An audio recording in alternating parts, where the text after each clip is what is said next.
All right, you juice heads out there. I'm back again in the flesh. Audio only last week, PFP 140. Those are something. I'm going to start sharing some more of those as we go along. I haven't recorded a whole bunch, but this week, on this episode of What's Trending, episode 7 already, it's been a rough couple of weeks on a couple of accounts.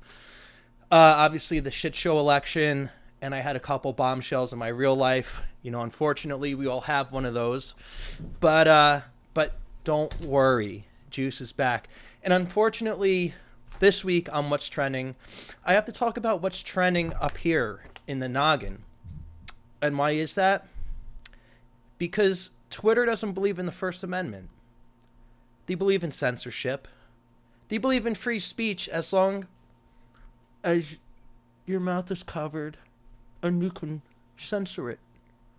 Basically, they only believe in free speech if they agree with what you're talking about. All right? Nobody agrees, at least no one I know agrees with really the KKK. But if you don't defend their right to say the heinous things they say, we have no First Amendment. But again, to all you lefties out there, I am a card-carrying member of the KKK, apparently, because I like Donald Trump. But we'll get into that. So this week we're going to be talking about things that were trending in my head, because there's no point to go back to 2 weeks ago, the last time I did one of these as Nightmare Batman, and talk about what's been trending on Twitter since then. It would be useless. So I have a little monologue prepared for this episode. This might be the most important episode yet. So tell all your friends, smash that subscribe button, hit the like button. It helps with the algorithms, and most importantly, just share it. And one thing I do want you to know, we have some topics to get into today that were trending with me. We're not going to get into the weeds. We're going to keep this very high level.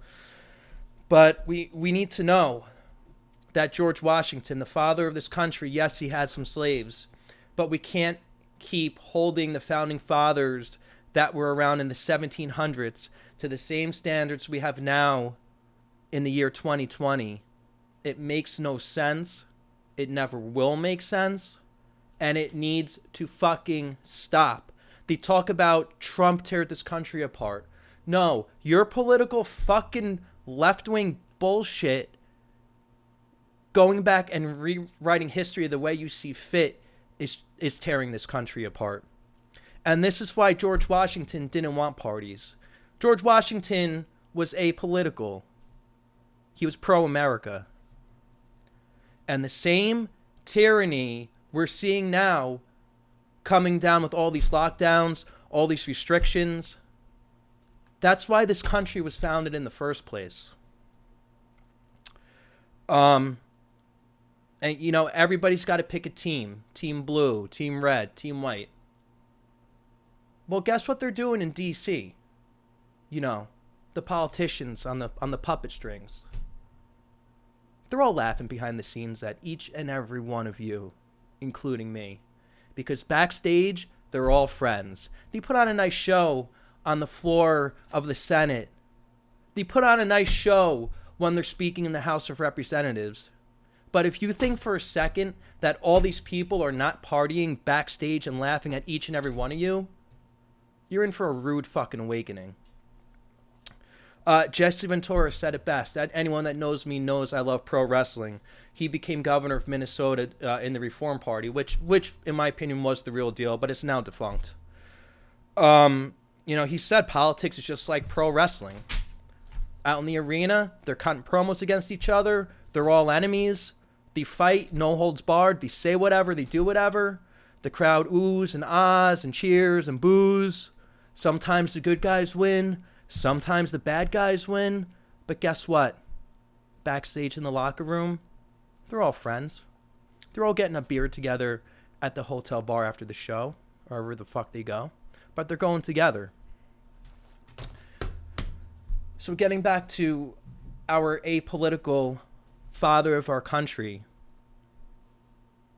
and just getting back to apoliticalness in general.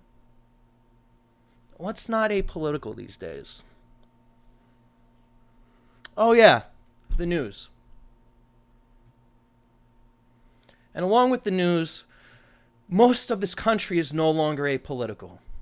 We used to be able to put our differences aside and just want what's best for America, but that doesn't exist anymore.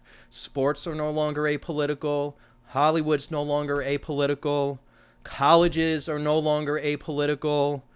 The public education system is no longer apolitical. When you have to fight to pass legislation or executive orders to have our founding fathers not defamed to first, second, third, fourth, fifth graders, that's a disgrace. And that should not be politicized.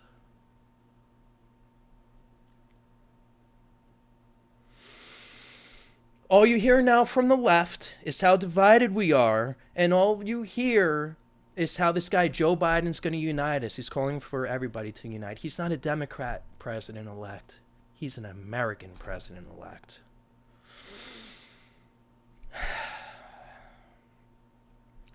Well, folks, I got news for you. He's not even the president-elect, and we'll get into that too. But yeah, George Washington, he didn't want political parties. I'm going to say that again. I'm going to harp on that on this episode of What's Trending, because he saw this coming. He knew what was going to happen when you politicized issues in this country. You shouldn't vote on blue or red or Republican, Democrat. You should vote on the person's name and what the fuck they stand for. And nobody should be affiliated with any party. This team red, team blue crap, that's what's fucking tearing us apart. Not Trump, the most pro-American president we've had, at least in my lifetime. But voters don't look at policy. Trump tweets too much. Trump's mean. He said Mexicans are rapists. He said there were good guys on both sides of that fucking incident. There were good people on both sides. Why? Why do they hear that? Because the news is politicized.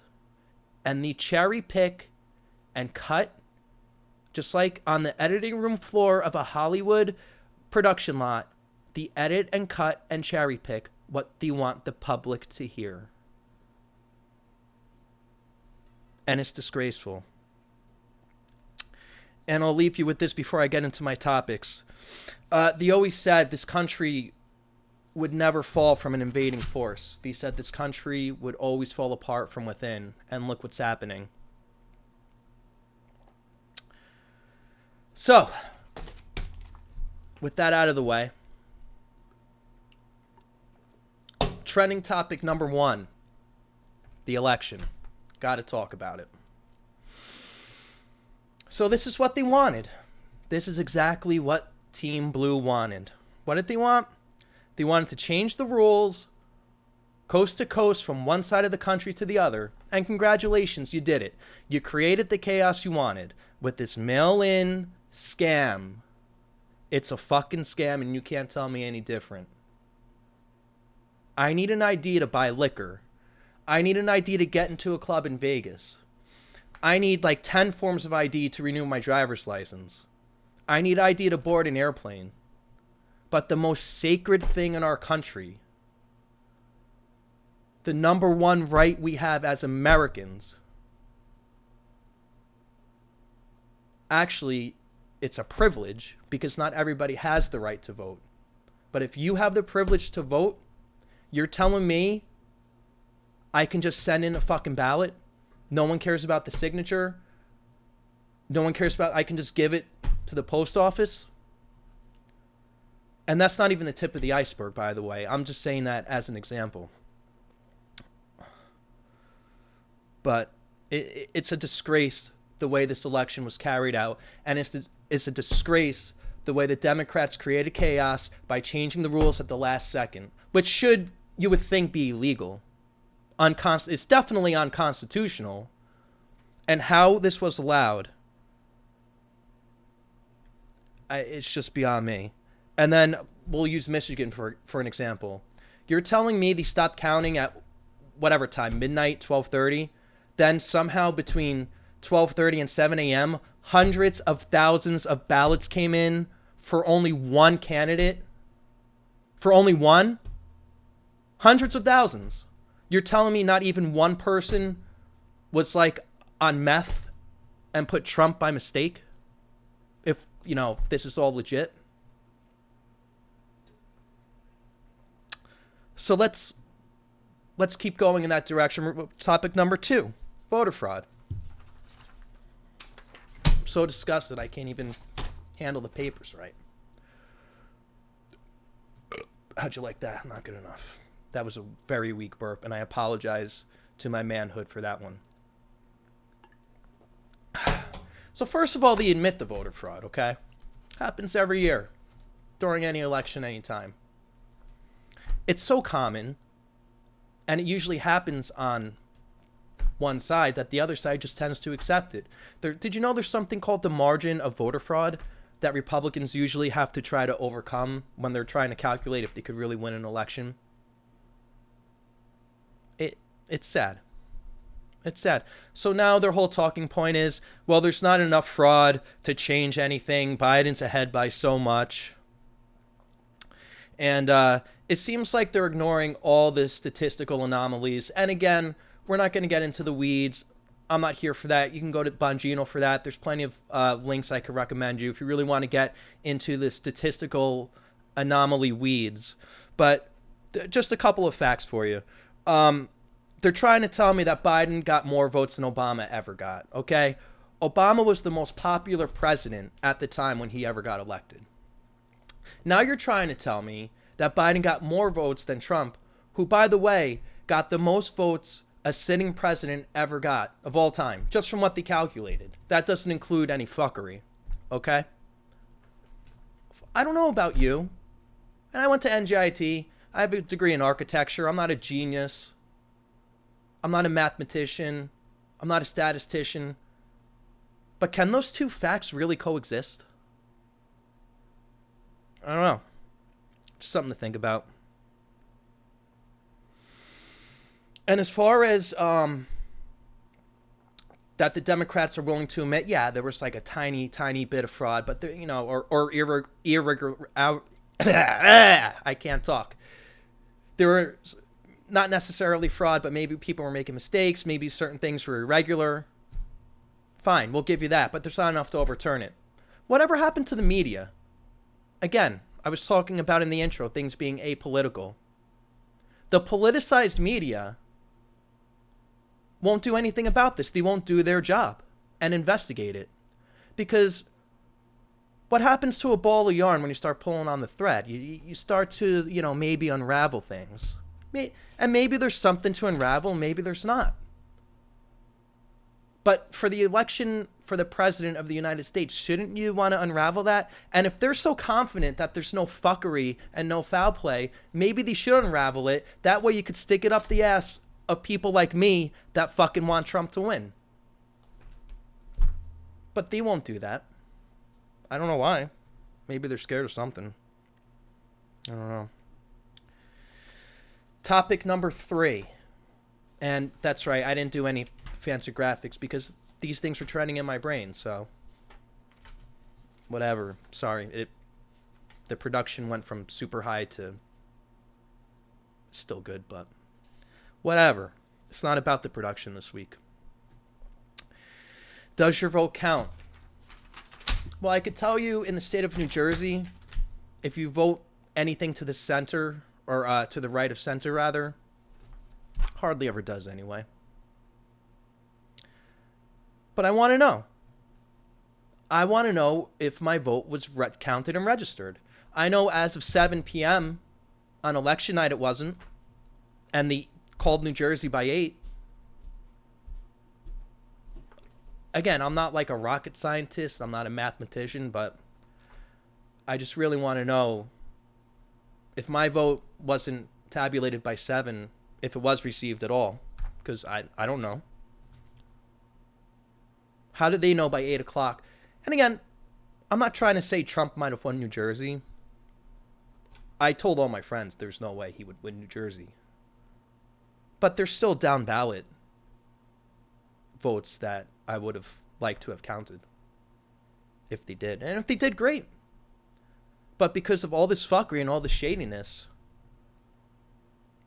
you know, I have to question it. And when you feel like your vote doesn't count, because every vote should count. Now, does your vote matter? Those are two different issues. So, regardless of if I vote, which I do, and if it counts, which I hope it does, I know in this state it's not really going to matter because I'm not a Democrat or a liberal. But it still should count. And the fact that me and about 70 million other people are questioning whether or not their vote counted at all, that's worse than any heartbreak I've ever been through in my life. Because that's the end of America. That's the day this country turns into a banana republic. That's the day this country turns into what my great-grandparents fled in the first place.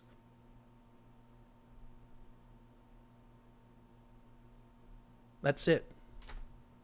It's not about winning and losing. If my guy lost, fair and square, he lost.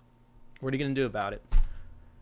You fight again in 2 years in the midterms, you fight again 2 years after that in the general, and so on and so forth. But the problem is you have one side that'll do anything to win. Anything. And that includes disqualifying people's votes that vote like me. Because they're not above it. It's just a fact. And again, this isn't the show to give you proof of that. We know what happens. They know what happens.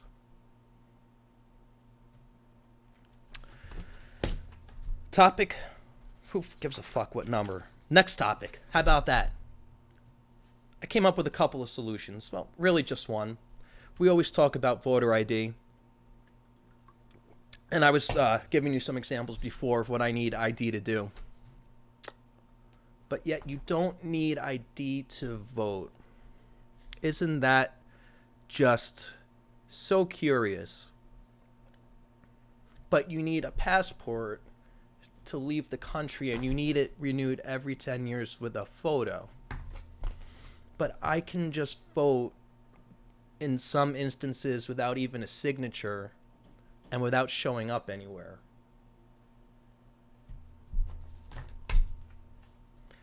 Look, you can't do anything about state and local elections. And I'm against centralizing pretty much everything in this country. Because the only point of the federal government when it was established was for common defense and welfare. But if you're going to vote in a federal election, which means for the president or for Congress, you should have some sort of a voter ID. We could talk about states another time.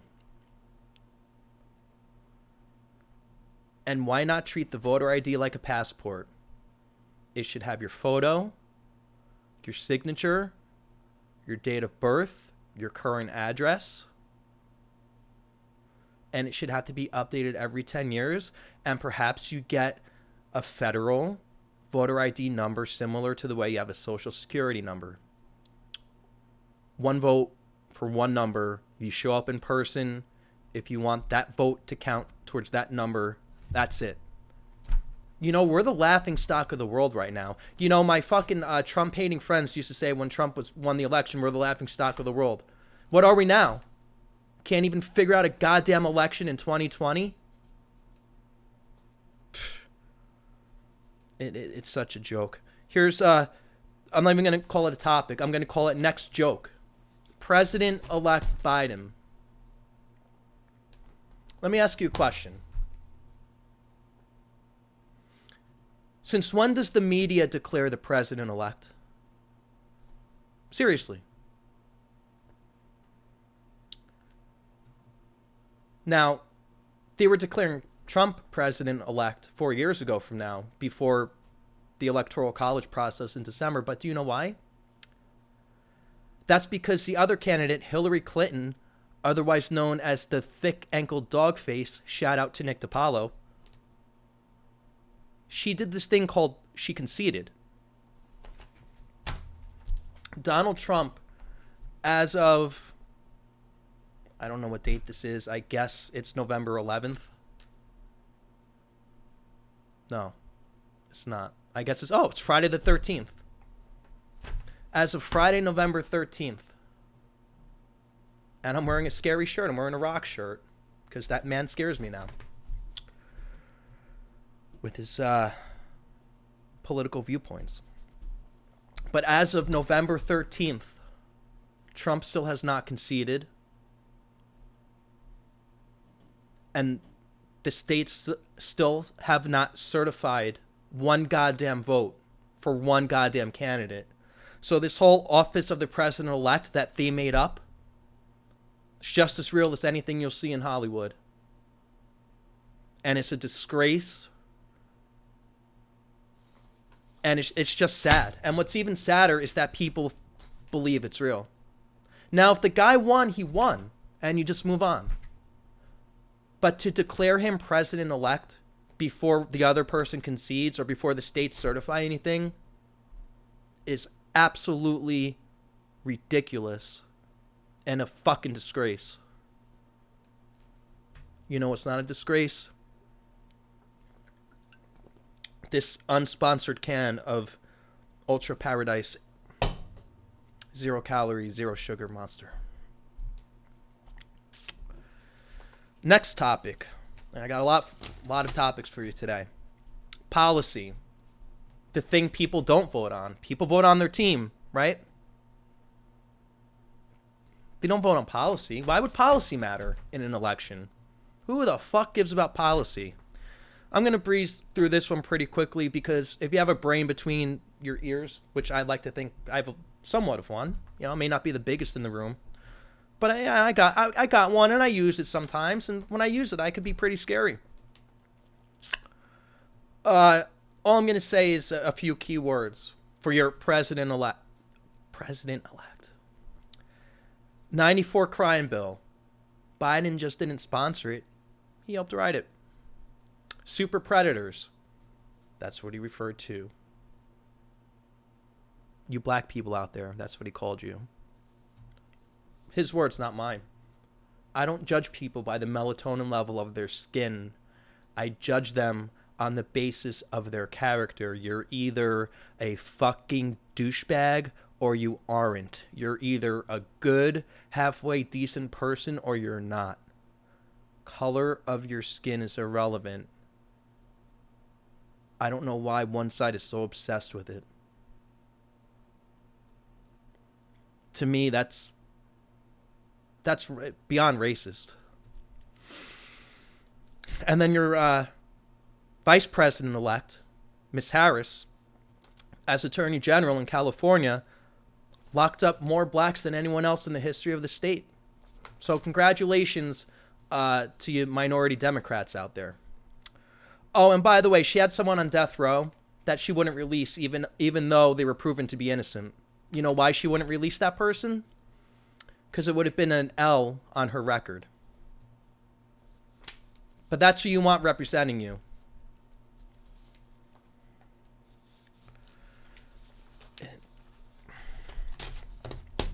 Next topic. Our rights. Or lack of our rights, whatever you want to call them. Because more and more of our rights are being taken the fuck away. So you people better wake the fuck up. Better wake up. Like I said earlier, the only point of the federal government when it was established was for common defense and welfare between the 13 states. That's it. Not to centralize the country. You want to know how well centralizing the country works? Take a look at the Department of Education. You may be shocked to know this. It's only been around since 1979. Just compare our statistics in terms of education to the rest of the world since then. See how we've been doing since we centralized education. Well, that's not all that's going to be centralized. Your president-elect Biden wants to centralize COVID rules. Another 6 weeks of lockdowns. You know, when days are only like 6 out. How much sunlight do we get before daylight savings comes back? 6, 7, 8 hours. I don't know, 9 hours, which are usually work hours or school hours.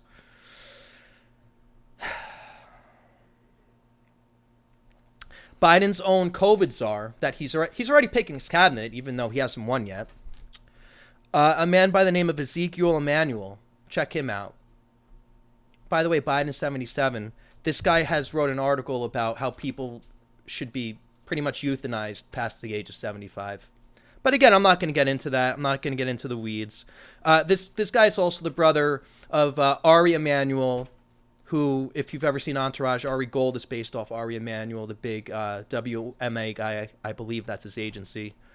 I could be wrong about that, but I don't give a fuck, because I ain't going to be working in Hollywood anytime soon. And he's also the brother of Rahm Emanuel, the former Chicago mayor who famously said, "Never let a good crisis go to waste." He said it, not me. Those are his words. You know, and then they want to get involved in healthcare. And I'm not saying people shouldn't have healthcare, but the left is always, you know, my body, my choice. What about my healthcare, my choice? Because there was nothing fucking wrong with my healthcare till you fucking intervened in it. If you want to get healthcare to people that can't afford it or aren't working, can't get it, find a way to get it to them. Maybe stop spending trillions of dollars overseas in these countless, endless, pointless wars. Don't take away my healthcare or someone else's healthcare. Raise our taxes and our prices and our premiums and our deductibles and give us less benefits for running a shittier fucking system, because the bigger the government gets and the more things it sinks its claws into, which is what all you lefties want, the less productive it's going to be. Speaking of rights and rights we don't have while we're on this topic. So we're losing our right for our own private health care. We're losing the right to be able to go outside and leave your home. That should be healthy for people's immune systems and overall psychological well-beings. We're losing the right to not have to wear a fucking mask wherever the fuck you go. I don't know about you, but I'm tired of going into the grocery store and into the gym with these stupid masks on. Which, by the way, aren't proven to really do much. Now, I respect the business, and if I'm indoors in someone's business and they want you to wear a mask, if it makes people feel safer, if it's whatever, no problem. But I'm tired of the government telling me to do it.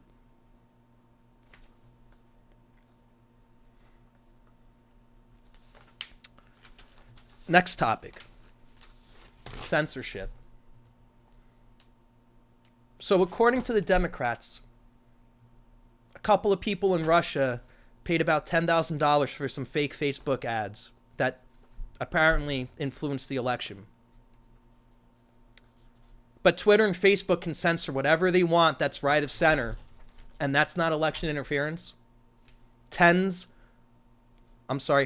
of thousands, if not millions or tens of millions of people being censored on a daily basis for having right of center opinions. I know these are private companies, but they've become the 2020 version of what a town square used to be 100 years ago. So if you want to be the town square for people and you want to make money off their data, you better respect the fucking First Amendment. And I'm not for government intervention, but they need to intervene into this ASAP. If you want to make money off my data, you better give me the right to say whatever the fuck I want, as long as I'm not threatening or harming anybody. Because that's what the First Amendment is all about. And this will no longer continue to be America if you continue to take this away. So I encourage other innovators out there to keep creating, and hopefully there'll be more sites like Parler, which, by the way, they're already saying Parler's like a right-wing site. Folks, it's just a site that believes in free speech. So now free speech, you know, oh, he's alt-right, he's Alex Jones, he's far-right because he believes in free speech. That's where we're headed, and that's what they want you to think. And it's just disgusting. And you know they're going to start censoring Trump the further this goes. Next topic. I only got one more for you. This is the last one. The difference between, I'm not going to say Team Blue and Team Red, but I'll just say between the right and the left. Or at least my side and the other side. Because the difference, I guess, between being pro-America and whatever the fuck it is the liberals out there want. If one side loses fair and square, they lose and move on, which I alluded to before. That would be my side. And if the same side loses like this, as shady as it looks, I'm not going to go out and protest. My side's not going to go out and burn down buildings. But it is going to disenfranchise us from going out and voting again. What's the point of voting if you don't think your vote counts? It's sad. It's honestly sad, but you fight on. Now, if this thing somehow gets reversed and Trump ends up winning, what's the other side going to do? We know what they're going to do. I don't even have to say it. And then they have the balls. That was a little bit better. Still not manly enough. I'll give myself, that was like a 8-year-old burp. I got to catch up on the burping, but we know damn well what's going to happen if Trump can reverse this. And they want to talk about a peaceful transition. Trump, I'm still waiting for the peaceful transition from 2016, by the way. Again, this is what happens when everything's all politicized and no one wants to be apolitical and just look at common sense and what's best for the country. And I just got a couple closing thoughts. I'm going to skip the ones I touched on. It's just a couple bullet points. But, you know, they talk about the fabric of this country being torn apart. And that's what it is. It's because everything's fucking politicized now. If just the news and the mainstream media came at you from the center and was apolitical, which it should be, which is the point of it, we wouldn't be where we are. So the news, I don't know how many decades they've been doing this. I've heard since like the 70s they've been doing this, or Operation Mockingbird. Look that one up. That's a real thing. Declassified, by the way, from the CIA. But you finally got what you wanted. You got a soft civil war.